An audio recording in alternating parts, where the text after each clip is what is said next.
Hello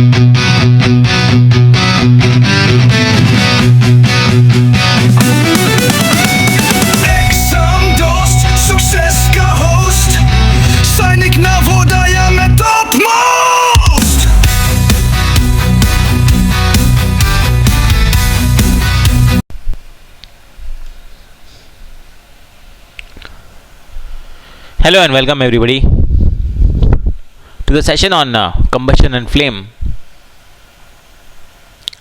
One of the key topics for the exam. Generally इस topic पर questions कम आए हैं, but it remains one of the important topic for us. And the chances that इस पर आपको एक question पूछा जा सकता है. Even though last year इस पर question नहीं आया है, but yes, there are chances कि आपको क्वेश्चन पूछे जाएं. And what are the concepts included can be important. Let us begin. Now we use different kind of fuel for various purposes. अलग अलग तरह के हम फ्यूल्स यूज करते हैं अलग अलग पर्पस के लिए. अपने घर पे हम कुछ अलग फ्यूल यूज करते हैं. अपने घर पे हम LPG सिलेंडर यूज करते हैं इन अर्बन एरियाज.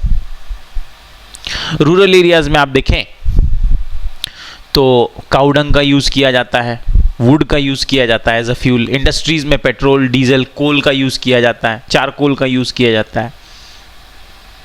ऑटोमोबाइल्स को रन करने के लिए अगेन पेट्रोल, डीजल. कहीं कहीं घर में अभी भी केरोसिन का यूज किया जाता है. So these are the different types of fuels we use.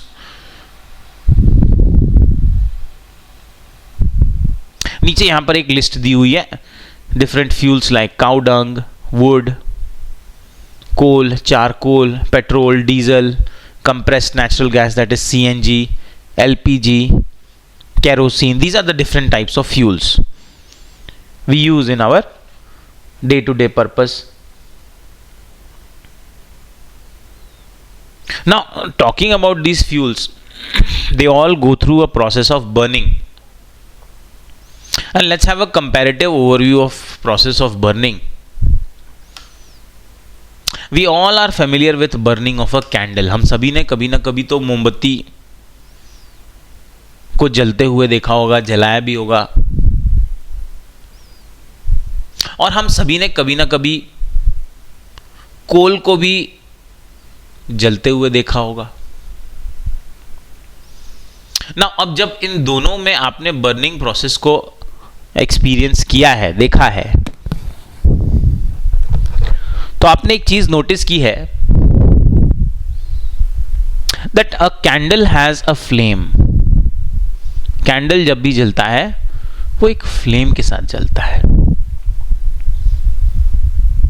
And on the other hand this coal doesn't produce. Initially इसमें एक फायर है, एक थोड़ी देर के लिए फ्लेम है, पर आगे जाकर इसमें फ्लेम नहीं. Flame is that light, it is that visible, the luminous part, that is the flame.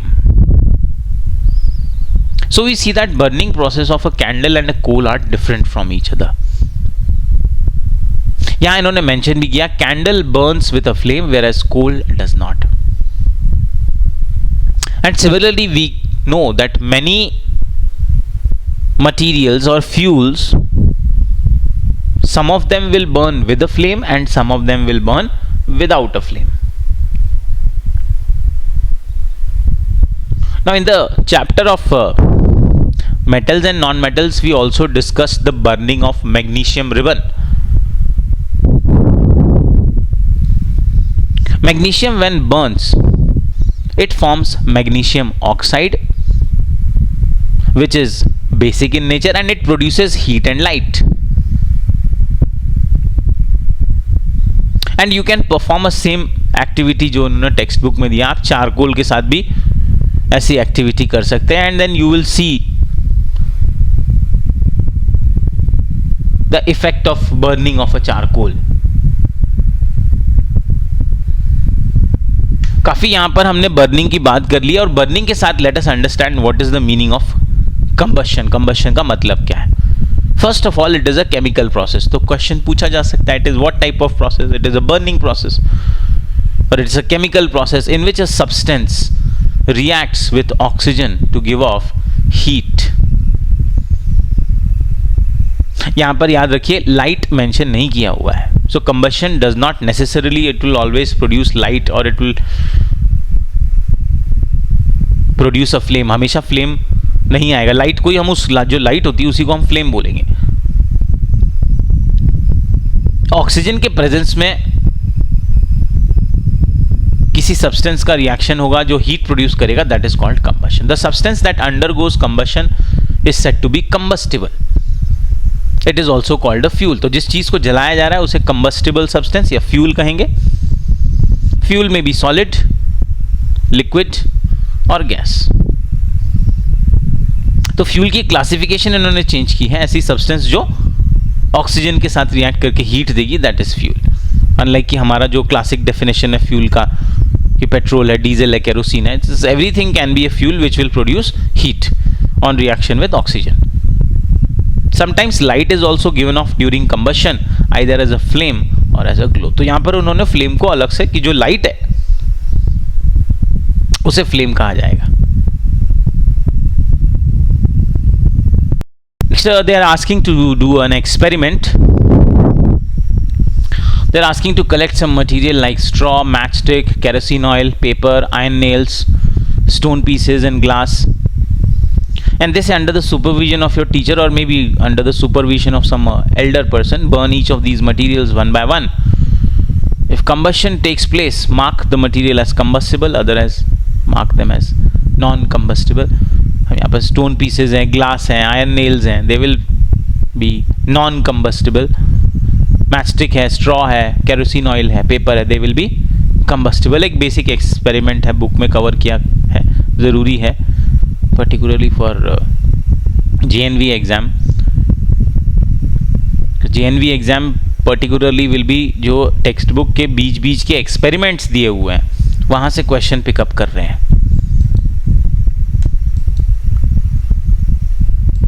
Now look at this image.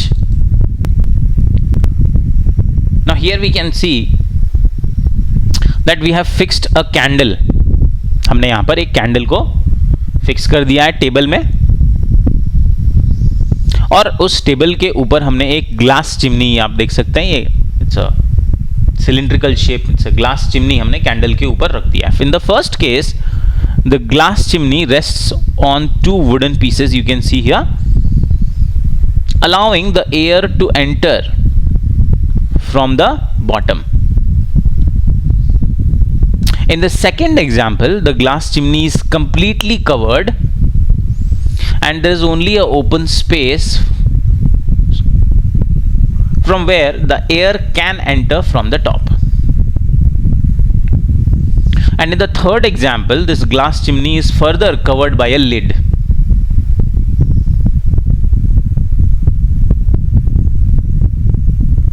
Now, you put a burning candle inside.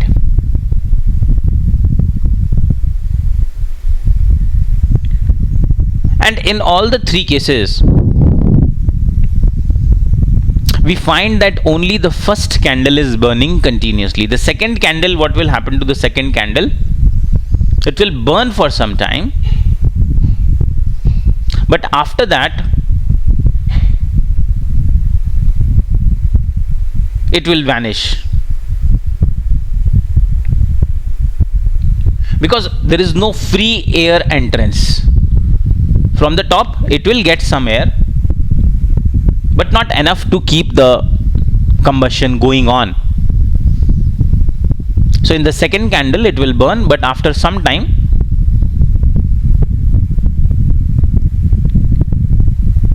the fire will cease producing some gas. And in the third case, the moment you put the lid on the top, you can see that air cannot enter from anywhere, so the flame will go off and it will not burn. So from this we can conclude that for any kind of combustion oxygen, rather air में तो oxygen ही है, is important. Here they have mentioned the experiment which with all the three the candles, and air can enter the chimney from below, it will burn. When air does not enter the chimney from below, the flame flickers and produces smoke. And in the third case, where it is completely covered, the flame goes off because the air is not available. And so with all these 3 points, we can conclude that air, rather oxygen, is necessary for combustion. Question पूछा जा सकता है, that which of the following are important for combustion?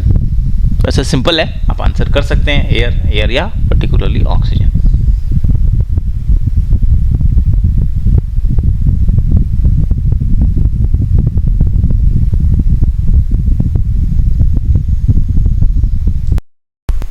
Now after the concept of combustion, let us understand the factors required for combustion, and for that let us understand few basic terms or few basic concepts, starting with, आप सभी ने matchstick, माचिस देखी होगी, आपने उसे जलाया भी होगा. आपने नोटिस किया होगा कि एक माचिस कभी भी अपने आप जलना स्टार्ट नहीं करेगी. It will never burn on its own by itself. And when it Burns, how does it burn? It's a kind of a spontaneous burning. The moment you rub it on the side piece, माचिस के side में जो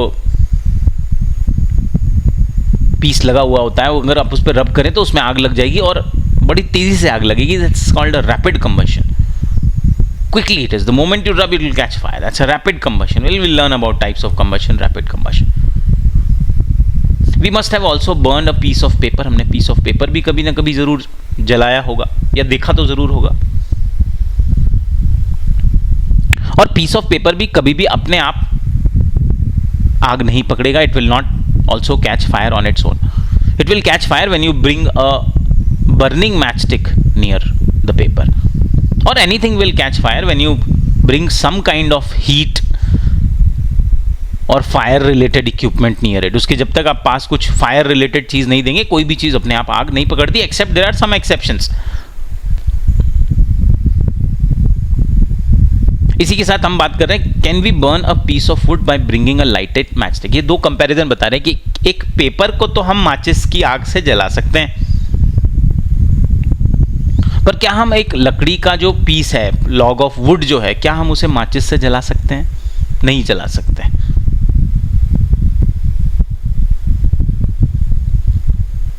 और कई बार लकड़ी जलाने के लिए तो हमें थोड़ा केरोसिन ऑयल या किसी तरह का एक कंबस्टिबल ऑयल या पेट्रोल या डीजल वगैरह की भी जरूरत पड़ती है अगर लकड़ी में आग लगानी है.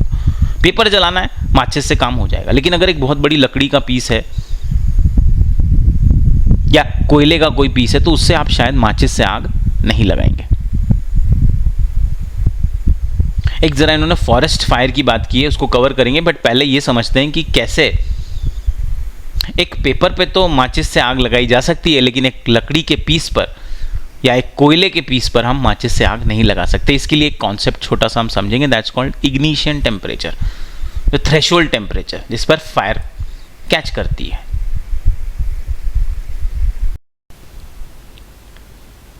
Now let us understand the phenomena behind burning of a piece of paper with a matchstick. एक माचिस की तीली से पेपर पे आग लगा लेना, और उसी माचिस की तीली से हम लकड़ी या कोयले को नहीं जला सकते. हमें यह समझना पड़ेगा that every fuel has a certain temperature at which it will catch fire.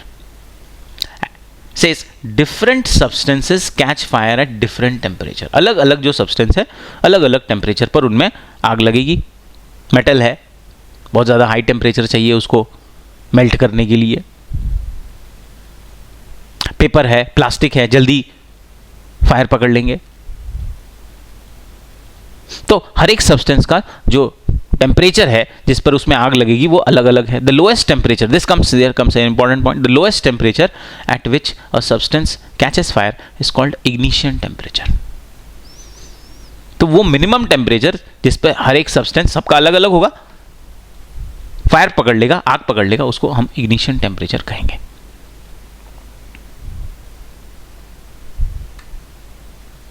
Now you understand that why any substance, even if it is a fuel, it will not catch fire on its own. At room temperature किसी भी चीज में अपने आप आग नहीं लगेगी.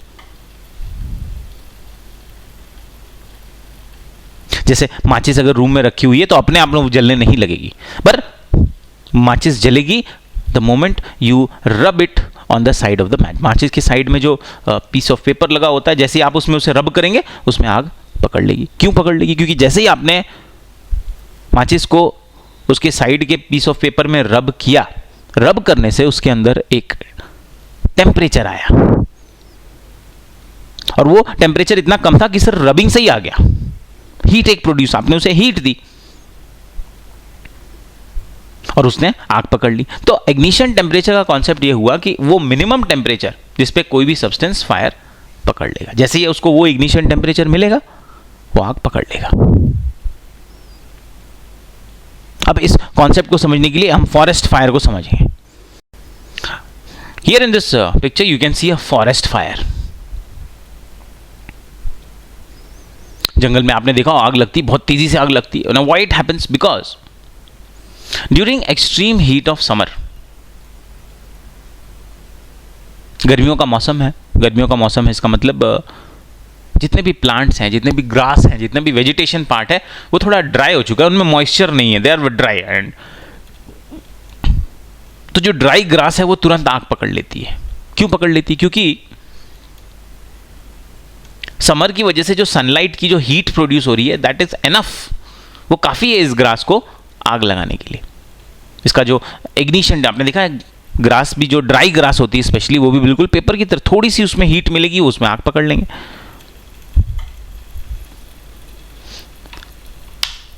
आग ये ग्रास में लगी, धीरे धीरे जो ड्राई प्लांट्स हैं वो उसमें फैल जाएगी, और एक प्लांट से दूसरे प्लांट में फैलते हुए पूरे फॉरेस्ट में फैल जाएगी. इसको फॉरेस्ट फायर, उसको कंट्रोल करना भी काफी डिफिकल्ट हो जाता है, because it is vast, enormous है ये. सो that is the concept of ignition temperature, कि किसी भी सब्सटेंस को अगर आग पकड़नी है, फायर कैच करना है, तो it will require some temperature. It will not happen on its own. जैसे फॉरेस्ट फायर भी आपको साल भर देखने को नहीं मिलेगा, ये भी आपको समर सीजन में ही देखने को मिलेगा, या at a very high temperature ही में ही देखने को मिलेगा. So that is ignition temperature. Now talking about the history of matchstick, it is a very old, more than 5,000 years old ago, small pieces of pine wood dipped in sulfur were used as matches in ancient Egypt. तो इसकी शुरुआत Egypt में हुई. Pine would की लकड़ी को लेकर उसको सल्फर में डुबाकर मैचस्टिक उन्होंने बना ली थी. But modern safety matches were developed only about 200 years ago. बहुत समय तक हमने ये एंशिएंट इजिप्ट का ही फॉर्मूला यूज़ किया, और आज के जो हम मैच बॉक्स दे रहे हैं वो बस 200 साल पहले बने हैं. What is it? It is a mixture of antimony trisulfide, potassium chlorate and white phosphorus with some glue and starch was applied on the head of a match made of suitable wood. Suitable wood मतलब थोड़ा जलने वाली लकड़ी होनी चाहिए. ये इसमें chemicals use किए, antimony trisulphide, potassium chloride and white phosphorus. पर इसका एक ड्रॉबैक था. When struck against a rough surface, white phosphorus got ignited due to the heat of friction. अब व्हाइट फास्फोरस क्या है? उसका इग्निशन टेम्परेचर बहुत कम है.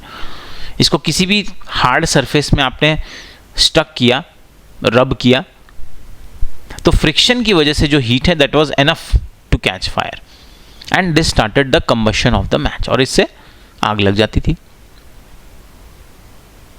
However, white phosphorus का जो ड्रॉबैक बता रहे हैं, prove to be dangerous both for the workers involved in the manufacturing of matches and for the users. White phosphorus को जलाने से जो आग निकलेगी वो थोड़ी सी डेंजरस हो सकती है, जो लोग उसको बना रहे हैं उनके लिए भी, जो यूज करेंगे उनके लिए भी।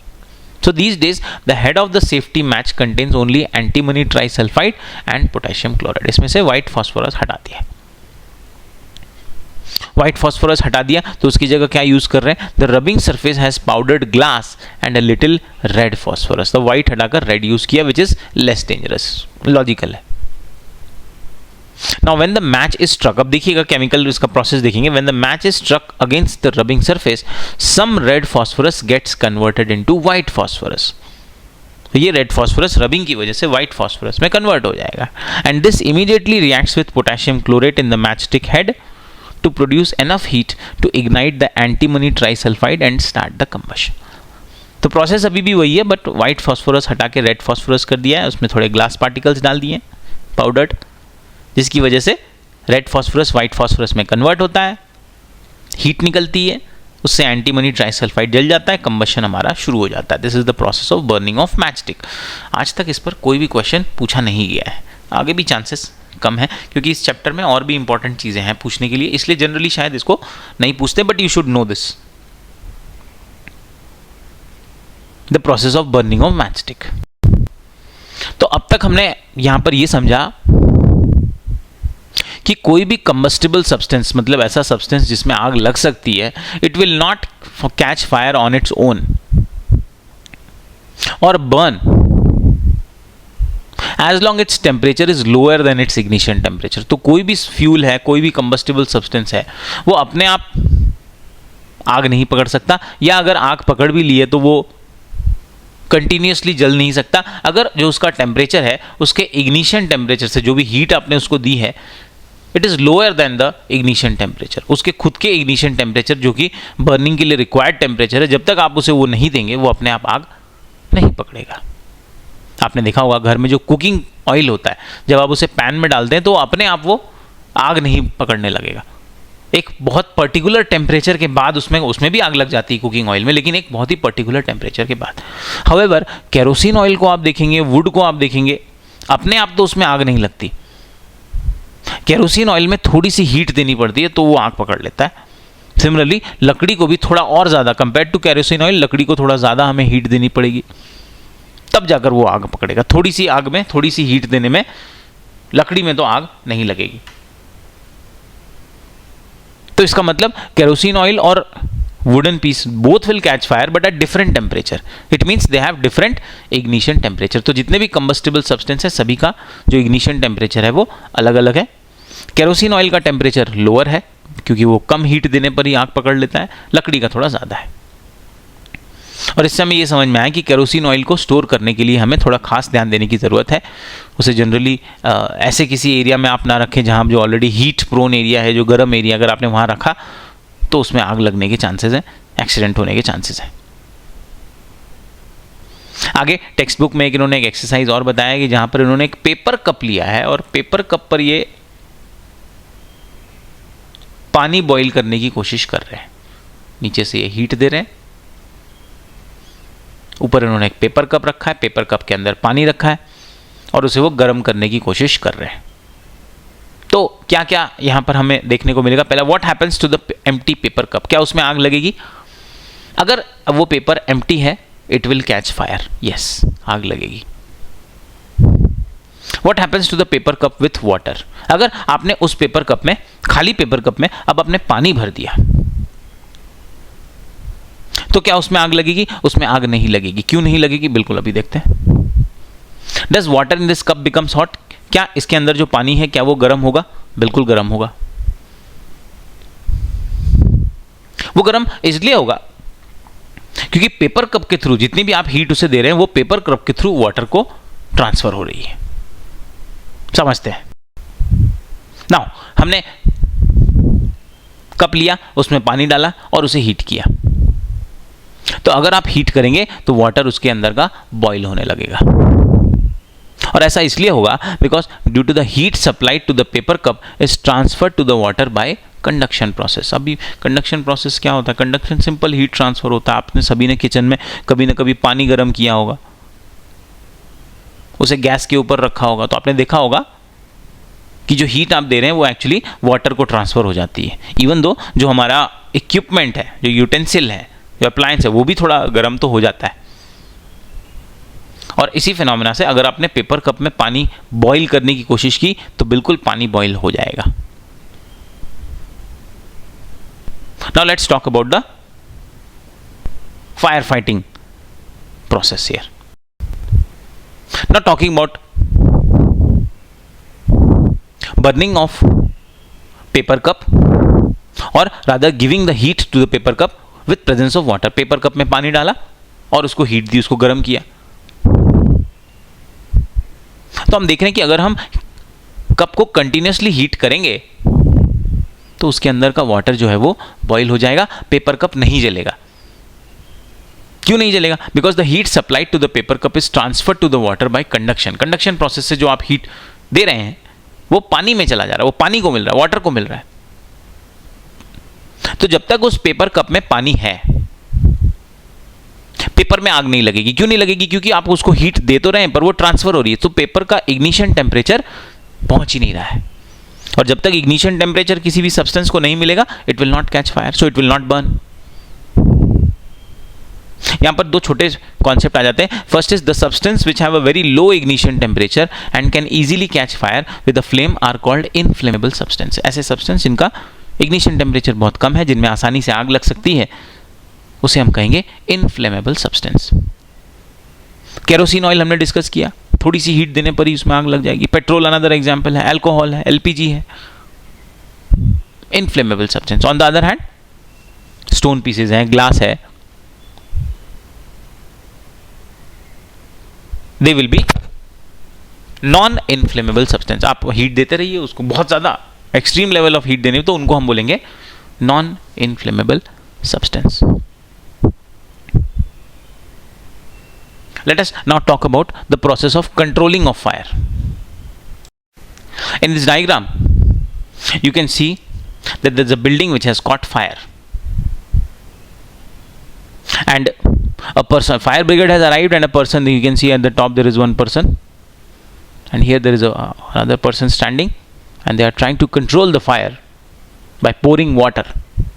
ये पानी डालकर ये आग बुझाने की कोशिश कर रहे हैं। एक प्रेशर पाइप है इनके पास, होस पाइप बोलते हैं इसको, और इससे ये पानी बुझाने की कोशिश कर रहे हैं। और जब ये इस पर पानी डालेंगे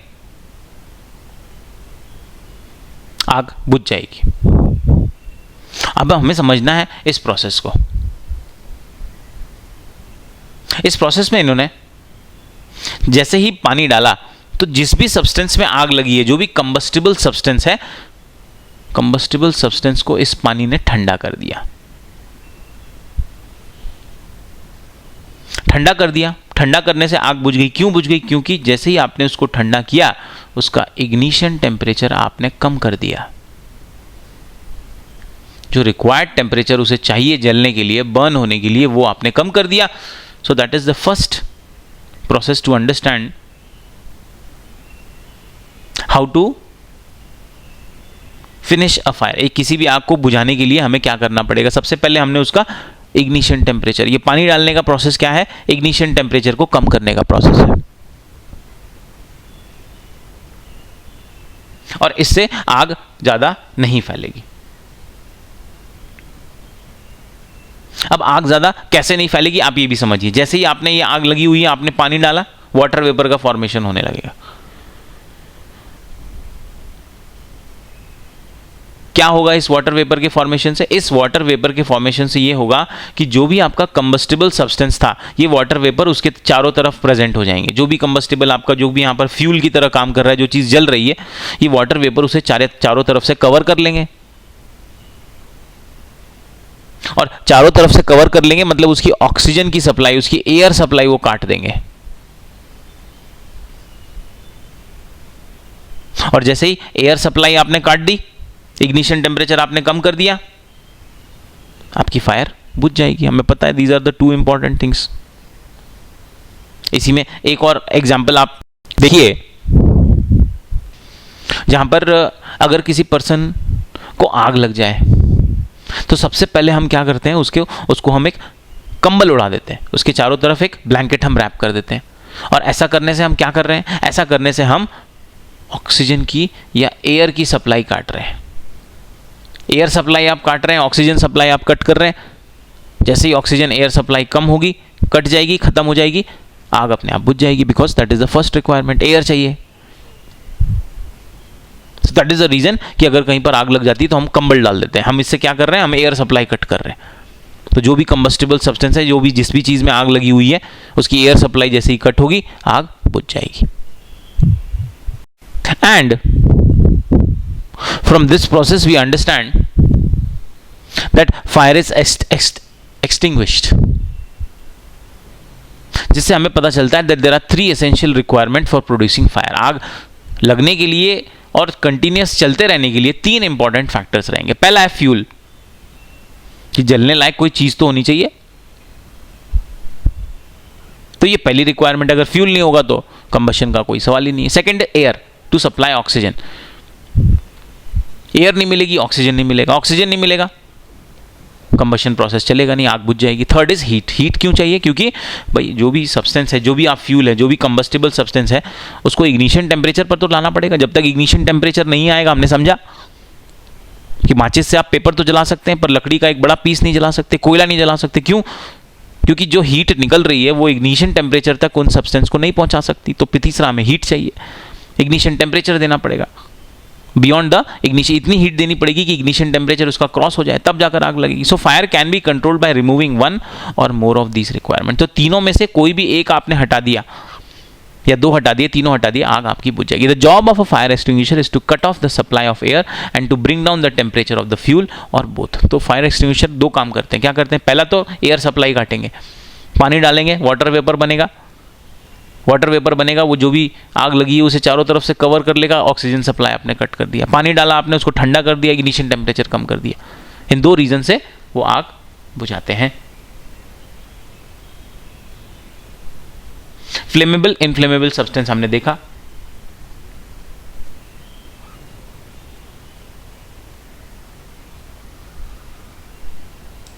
and from this process we understand that fire is extinguished, जिससे हमें पता चलता है that there are 3 essential requirement for producing fire. आग लगने के लिए और कंटिन्यूअस चलते रहने के लिए 3 इंपॉर्टेंट फैक्टर्स रहेंगे। पहला है फ्यूल, कि जलने लायक कोई चीज तो होनी चाहिए। तो ये पहली रिक्वायरमेंट, अगर फ्यूल नहीं होगा तो कंबशन का कोई सवाल ही नहीं है। Second, air to supply oxygen. Air नहीं मिलेगी, ऑक्सीजन नहीं मिलेगा, ऑक्सीजन नहीं मिलेगा, कंबशन प्रोसेस चलेगा नहीं, आग बुझ जाएगी। Third is heat. हीट क्यों चाहिए? क्योंकि भाई जो भी सब्सटेंस है, जो भी आप फ्यूल है, जो भी कंबस्टिबल सब्सटेंस है, उसको इग्निशन टेम्परेचर पर तो लाना पड़ेगा। जब तक इग्निशन टेम्परेचर नहीं आएगा, हमने समझा कि माचिस से आप पेपर तो जला सकते हैं, पर लकड़ी का एक बड़ा पीस नहीं जला सकते, कोयला नहीं जला सकते। क्यों? क्योंकि जो हीट निकल रही है वो इग्निशन टेम्परेचर तक उन सब्सटेंस को नहीं पहुंचा सकती। तो तीसरा हमें हीट चाहिए, इग्निशन टेम्परेचर देना पड़ेगा। बियॉन्ड द इग्निशन, इतनी हीट देनी पड़ेगी कि इग्निशन टेम्परेचर उसका क्रॉस हो जाए, तब जाकर आग लगेगी। So fire can be controlled by removing one और मोर ऑफ दीज रिक्वायरमेंट। तो तीनों में से कोई भी एक आपने हटा दिया या 2 हटा दिए, तीनों हटा दिए, आग आपकी बुझ जाएगी। The job of a fire extinguisher is to cut off the supply of air and to bring down the temperature of the fuel और बोथ। तो फायर एक्सटिंग्विशर 2 काम करते हैं। क्या करते हैं? पहला तो एयर सप्लाई काटेंगे, पानी डालेंगे, वाटर वेपर बनेगा। वाटर वेपर बनेगा, वो जो भी आग लगी है उसे चारों तरफ से कवर कर लेगा। ऑक्सीजन सप्लाई आपने कट कर दिया, पानी डाला आपने, उसको ठंडा कर दिया, इग्निशन टेम्परेचर कम कर दिया। इन 2 रीजन से वो आग बुझाते हैं। फ्लेमेबल इनफ्लेमेबल सब्सटेंस हमने देखा।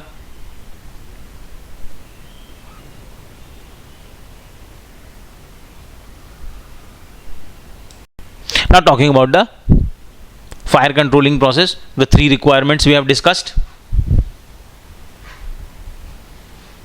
और हम देखते हैं कि सबसे जो कॉमन फायर एक्सटिंग्विशर है, वो हम कहीं पर भी आग लगे सबसे पहले हमारे मन में क्या आता है? हम पानी डाल देंगे इसमें।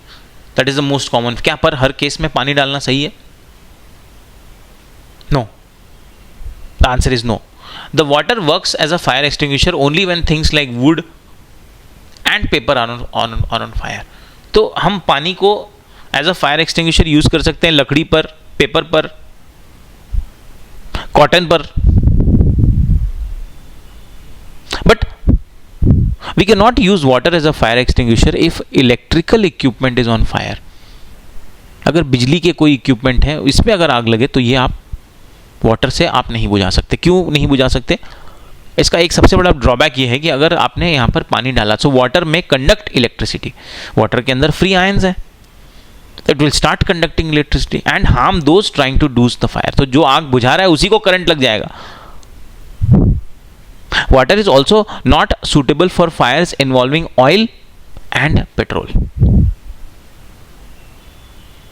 Y it is not suitable?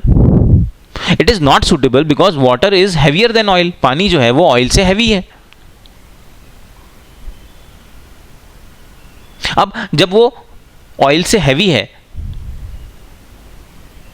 तो अगर आपने आग लगी हुई है, आपने उसमें पानी डाला भी, तो वो उस सब्सटेंस को नहीं कवर कर रहा है, वो उसके बाहर ही रह जाएगा। और इसीलिए वो ना तो उसका इग्निशन टेम्प, वो पहुंच ही नहीं पाएगा हमारे मटेरियल तक, जो भी हमारा कंबस्टेबल मटेरियल है, पानी वहां तक पहुंच ही नहीं पाएगा क्योंकि ऑयल ने उसको ऑलरेडी कवर करके रखा हुआ है। और इसीलिए वो हमारे मटेरियल तक पहुंच ही नहीं पाएगा, उसका इग्निशन टेम्परेचर कम नहीं कर पाएगा, वाटर वेपर्स नहीं बनेंगे, एयर सप्लाई कट नहीं होगी। इसीलिए वाटर को हम ऑयल, पेट्रोल या इलेक्ट्रिकल इक्विपमेंट्स इनके लिए यूज़ नहीं कर सकते। इलेक्ट्रिकल इक्विपमेंट के लिए क्यों? क्योंकि वो इलेक्ट्रिसिटी कंडक्ट कर देगा, आपको करंट लग सकता है। वाटर ऑयल के लिए क्यों? क्योंकि वो ऑयल से हैवी है, वो उसे कंबस्टिबल सब्सटेंस तक वो पहुंच ही नहीं पाएगा। For fires involving electrical equipments and inflammable material like petrol, carbon dioxide, CO2, it is the best extinguisher. CO2 being heavier than oxygen covers the fire like a blanket. Carbon dioxide oxygen से heavy होता है, तो जहां पर भी आप इसे डालेंगे ये उस कंबस्टिबल सब्सटेंस के ऊपर पहुंच जाएगा, उसे कवर कर लेगा, एयर सप्लाई को कट कर देगा। Since the contact between the fuel and the oxygen is cut off, the fire is controlled.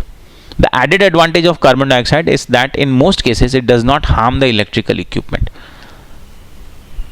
तो वो इलेक्ट्रिकल इक्विपमेंट को भी कोई नुकसान नहीं पहुंचाता, सो इसलिए इसको हम यूज करना ज़्यादा प्रेफर करते हैं। ये आपने देखा होगा, ये जो फायर एक्सटिंग्विशर है इसके अंदर क्या है? इसके अंदर कार्बन डाइऑक्साइड है, कंप्रेस किया हुआ है।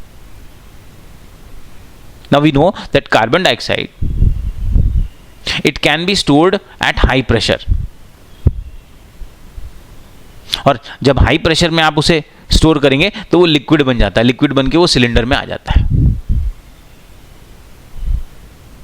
The same way LPG is also stored, high pressure में उसे भी स्टोर किया जाता है। When released from the cylinder, carbon dioxide expands enormously in volume and cools down. जैसे ही आपने कार्बन डाइऑक्साइड को सिलेंडर से बाहर निकाला, वो एक्सपैंड होने लगेगा, एक्सपैंड होने, इतना ज़्यादा एक्सपैंड हो जाएगा और ठंडा होने लगेगा। So it not only forms a blanket around the fire, it also brings down the temperature of the fuel. तो ये दोनों काम करता है, एक तो ब्लैंकेट बन के उसे चारों तरफ से कवर कर देगा जिससे एयर सप्लाई कट कर देगा, दूसरा जो भी फ्यूल वहां पर जल रहा है उसके टेम्परेचर को भी ये कम कर देगा, इग्निशन टेम्परेचर को ये पहुंचने नहीं देगा। That is why it is an excellent fire extinguisher. Another way to get carbon dioxide is to release a lot of dry powder of chemicals like sodium bicarbonate, baking soda, or potassium bicarbonate. ये दूसरा एक तरीका बता रहे हैं carbon dioxide release करने का। Sodium bicarbonate, baking soda और पोटेशियम बाइकार्बोनेट, इनको दोनों को अगर आप पाउडर फॉर्म में रिलीज कर दें तो इससे भी क्या होता है, केमिकल रिएक्शन होता है जिससे कार्बन डाइऑक्साइड बहुत सारा निकलता है, जिससे हमारी कहीं पर भी फायर जो है वो खत्म हो जाएगी, आग जो है वो बुझ जाएगी। सॉलिड कार्बन डाइऑक्साइड को ड्राई आइस इसीलिए भी कहा जाता है। इस पर पहले क्वेश्चन पूछा गया है, which of the following is dry ice? Answer is solid carbon dioxide. Now let us discuss the different types of combustion.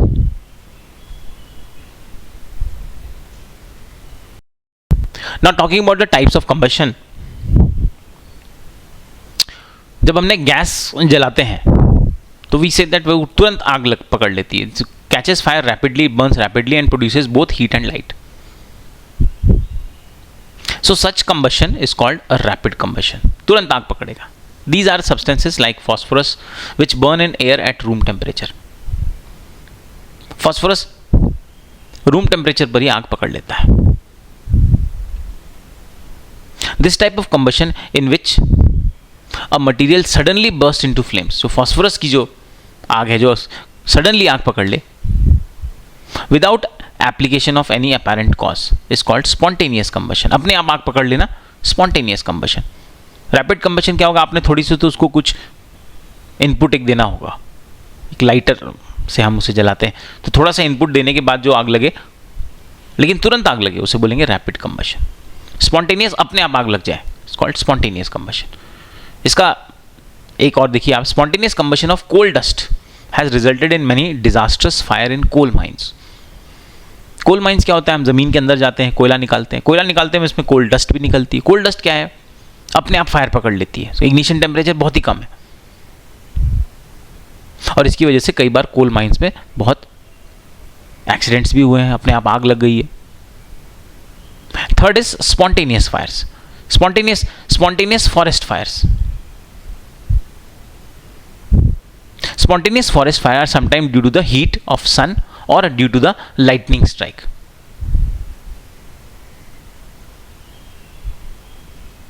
पर कई सारे जो फॉरेस्ट फायर होते हैं वो इसलिए भी होते हैं because of the carelessness of human beings. तो फॉरेस्ट फायर अवॉइड करने के लिए इट इज इंपॉर्टेंट हमें to remember that the camp fire, जब हम जाते हैं जंगल में कैंपिंग वगैरह करते हैं, आग लगाते हैं, it should be completely extinguished before leaving a forest after a picnic और अ विजिट. अदरवाइज उससे भी क्या हो सकता है, because of the dryness of grass वो आग फैल सकती है और फॉरेस्ट फायर हो सकता है. सो rapid combustion and spontaneous combustion, these are the types of combustion. Coming to the next one, generally festival के डेज में हम फायरवर्क्स जो क्रैकर्स होते हैं उसको जलाते हैं. When a cracker is ignited a sudden reaction takes place with the evolution of heat, light and sound. A large amount of gas is also produced and such a reaction is called explosion. इसे हम बोलते हैं explosion. Explosion can also take place if pressure is applied on the cracker. अगर आप उसे बहुत ज़्यादा pressure दे तो भी उससे एक्सप्लोजन हो सकता है. So this will be another type of combustion. Now let's talk about flame. हम सभी ने घर में गैस जलाई होगी और उसकी फ्लेम भी ऑब्जर्व की होगी. जनरली उसकी जो कलर होती है वो ब्लू होती है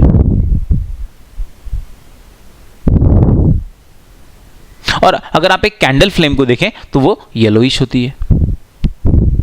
येलो होती है, रेड होती है, थोड़ा सा उसमें ब्लू पार्ट भी होता है. मैग्नीशियम रिबन को अगर आप बर्न करें तो ब्लू कलर का फ्लेम निकलता है गैसेस के साथ. Here there is a picture. यहां पर इन्होंने कैंडल और एलपीजी गैस जो होता है उसकी जल लेंगे. अगर आप देखिए कि कैंडल है जो वो थोड़ा येलोइश है और एलपीजी का जो फ्लेम है वो ब्लूइश कलर का है. Now here in this diagram they have explained the flame of a candle और इसके अलग अलग जो पार्ट होते हैं. एक कैंडल फ्लेम में एक आउटर जोन होता है and this outer zone is a zone of complete combustion which is blue in color. So the blue colored flame shows a complete combustion and it is the hottest part. After the outer zone comes the middle zone. It is a partial combustion and its color is yellow. It is moderately hot. And the innermost zone of unburnt wax vapors, it is black in color and it is the least hot. इस पर पहले exam में question पूछा गया है that in a candle flame which part undergoes complete combustion. Our answer is outer zone. पर इस पर यह भी पूछा जा सकता है कि कौन सा पार्ट जो है वो हॉटेस्ट होता है. तो जनरली हमें जो एक जनरल अंडरस्टैंडिंग है, जो हम एक लॉजिक ये लगाएंगे कि जैसे हमने देखा है कि किसी भी चीज़ में अगर बर्निंग होती है तो सबसे अंदर वाला पार्ट जो होता है वो हॉटेस्ट होता है, पर यहाँ पर उल्टा है, सबसे आउटर मोस्ट पार्ट है वो हॉटेस्ट है. Let us now move ahead to fuel. What is a fuel? Now we know that sources of heat energy for domestic and industrial purposes are mainly wood, charcoal, petrol, kerosene. The source of heat energy, these are called fuels. इसको हम fuels कहते हैं. A good fuel is one which is readily available. It is cheap. It burns easily in air and at moderate rate. तो fuels के इन्होंने qualities बताई हैं. आसानी से मिलना चाहिए, चीप होना चाहिए, आसानी से जल जाए और मॉडरेट रेट पर जले, बहुत स्पॉन्टेनियस ना हो, रैपिड ना हो. It produces a large amount of heat and it does not leave any undesirable substances. तो जलने के बाद, जैसे आप देखें एलपीजी है, वो जलने के बाद कोई ऐसा है ना अनवांटेड सब्सटेंस क्रिएट नहीं करता है. And with the fuel also comes a concept of fuel efficiency. Suppose you are asked to boil a given quantity of water using cow dung, coal and LPG fuel. अगर आपको पानी गर्म करना है, आपको 3 चीज़ें दी गई हैं, काउ डंग दिया गया है, कोल दिया, LPG. सबसे अच्छा कौन सा है? सबसे अच्छा LPG है. क्यों? क्योंकि हीट उसकी मॉडरेट होती है, कंट्रोल हो सकती है, कोई अनडिजायर्ड सब्सटेंस भी आपको जलने के बाद नहीं मिलेगा. काउ डंग में, कोल में राख रह जाती है ना, एशेस रह जाते हैं. Now talking about the concept of calorific value. The amount of heat energy produced on complete combustion of 1 kg of fuel is called its calorific value. Question पूछा जा सकता है. It is the amount of heat energy जो complete combustion, 1 kg के fuel को आप लेंगे, जो कंप्लीट कंबशन से जो हीट एनर्जी निकलेगी उसे हम बोलेंगे कैलोरीफिक वैल्यू. नाउ अभी तक हमारे पास ऐसा कोई भी फ्यूल नहीं है जो ideal. There is probably no fuel that could be considered as an ideal fuel. However, we should look for a fuel which fulfills most of the requirements for a particular use. और fuels की cost जो होती है वो अलग अलग होती है. केरोसिन की अलग है, काउ डंग की अलग है, पेट्रोल की अलग है. Some fuels are cheaper than others.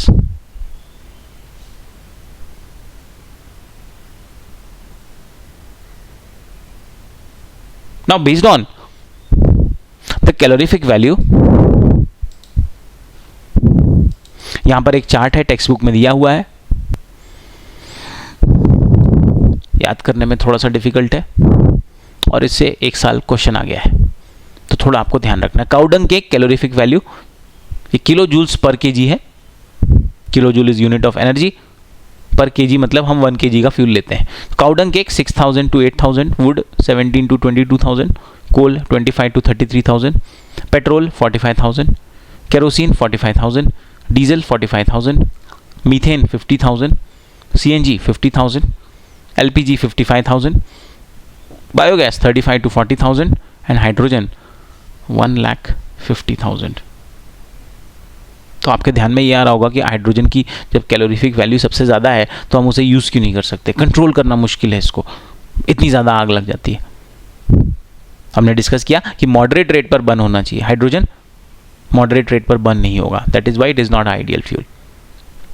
Exam में पहले इस पर क्वेश्चन पूछा गया है, इनके रिलेटिव कंपैरिजन पर पूछा गया कि किसकी कितनी होती है या किसकी ज़्यादा है किसकी कम है. तो ये टेबल आपको ज़रा ध्यान रखना ज़रूरी है. Now talking about the increasing fuel consumption in today's society. भाई आजकल पता है आप तो हर जगह फ्यूल का हम यूज़ करते हैं, बट इसके हार्मफुल इफेक्ट भी हैं. Carbon fuels like wood, coal, petroleum, they release unburned carbon particles. इससे बहुत ज़्यादा कार्बन पार्टिकल्स रिलीज होते हैं. These fine particles are dangerous pollutants causing respiratory diseases such as asthma. आपने देखा होगा कि जो विलेज वगैरह में, जो इंडियन विलेज है जहाँ पर जो वुमेन है बहुत ज़्यादा वो they are expose to such kind of burning processes, और कई समय के बाद उन्हें एस्थमा वगैरह या खांसी वगैरह हो सकती है, कफ वगैरह हो सकता है. Incomplete combustion of these fuels gives carbon monoxide. Very important, it is a very poisonous gas. ध्यान से समझिएगा ये बात. सपोज आप एक रूम में हैं, ठंड का दिन है, आप एक रूम में हैं, रूम को आपने बंद कर लिया, अंदर लकड़ी जला ली और आप सो गए. सुबह आप उठेंगे, आपकी डेथ हो जाएगी. क्यों हो जाएगी? क्योंकि अनकम्प्लीट कंबशन हो रहा है. इनकम्प्लीट कंबशन से कार्बन मोनोऑक्साइड बन रही है. रूम को आपने पूरा बंद कर दिया, कार्बन मोनोऑक्साइड भर गई. It will choke you. It is dangerous to burn coal in a closed room. The carbon monoxide gas produced can kill person sleeping in that room. कोयला जलाया आपने एक रूम में, रूम को बंद कर लिया, ठंड का दिन है, अंदर कोयला जला दिया, रात भर में कार्बन मोनोऑक्साइड बना, गैस बाहर निकल नहीं रही है, ऑक्सीजन अंदर नहीं आ रहा है, जो कार्बन मोनोऑक्साइड का फॉर्मेशन हो गया, it can kill you. Next, combustion of most fuels release carbon dioxide in the environment. हमें पता है कोई भी हम कंबशन प्रोसेस करेंगे, बर्निंग प्रोसेस करेंगे, कार्बन डाइऑक्साइड निकलेगा जो एनवायरनमेंट में हम रिलीज कर रहे हैं. Now increased concentration of carbon dioxide in the air is believe to cause global warming. अब कार्बन डाइऑक्साइड क्या है? कार्बन डाइऑक्साइड हीट ट्रैप करता है. ज़्यादा से ज़्यादा कार्बन डाइऑक्साइड आप रिलीज करेंगे, एनवायरनमेंट में हीट ट्रैप होगी. हीट ट्रैप होगी तो उससे टेम्परेचर बढ़ेगा, ग्लोबल वार्मिंग होगी.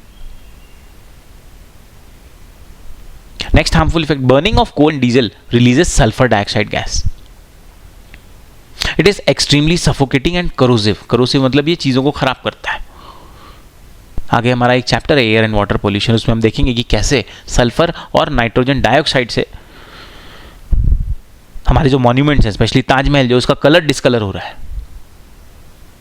इसी वजह से ताजमहल के आसपास जितनी भी फैक्ट्री उनको हटाया गया वहां से. That we'll discuss in the upcoming chapter. Moreover, petrol engine give off gaseous oxides of nitrogen.